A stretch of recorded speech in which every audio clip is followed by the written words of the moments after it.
this class and race gap. We act like if certain people of a certain background and pedigree is violated, there is something wrong with it.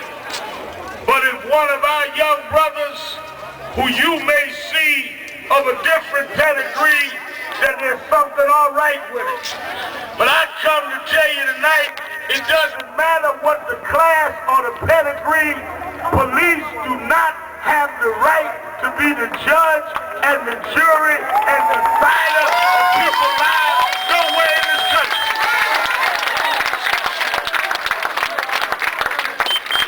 We've got to stop this.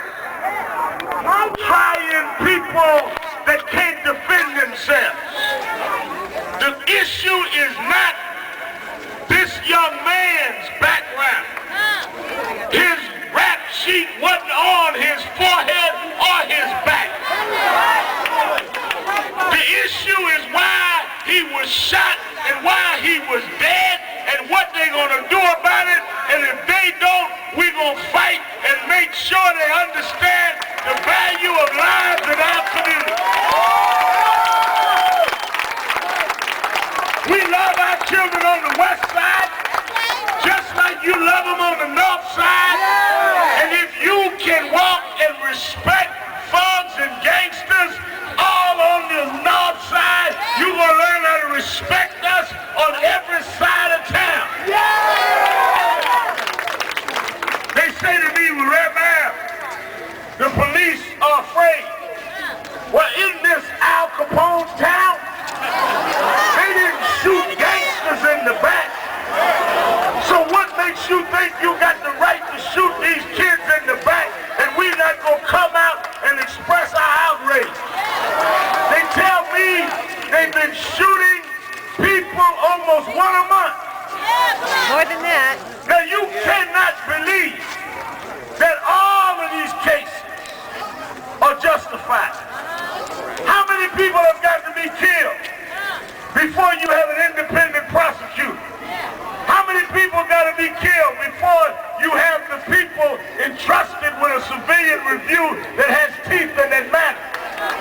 How many people have to be killed before you realize that we sit in our community where the crime is high and some of us have to fear the cops and the robbers? How many people have to be killed before you understand we pay taxes? We are not beneath you. We employ you. We the ones that empower you.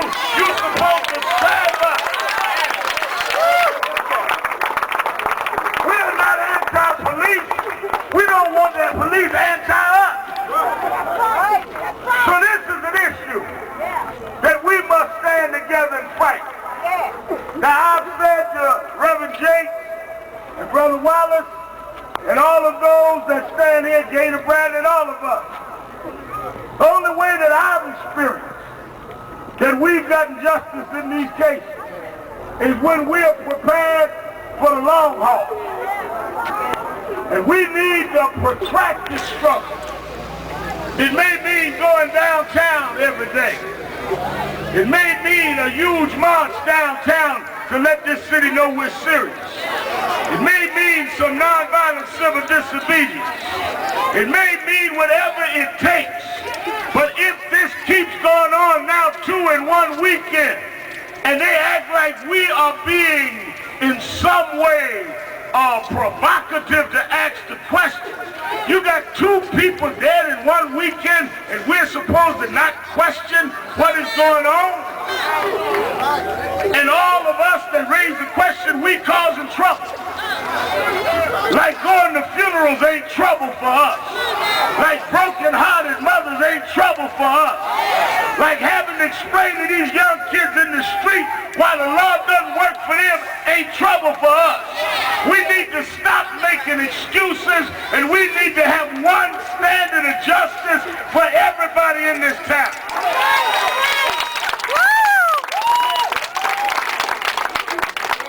We've got to keep it real, and we've got to be prepared to fight. I announced a couple of weeks ago we're opening an office of National Action Network in September here It didn't even wait till September for us to have to be here. We didn't come to take over. We come to work with everybody. We come to stand with everybody. We come to go shoulder to shoulder with everybody. But let the city know we ain't no punks. I ain't standing up with nobody scared. I ain't scratching where I don't itch. I ain't laughing at it when it ain't funny. If we gonna stand together, we gonna stand for what's right. No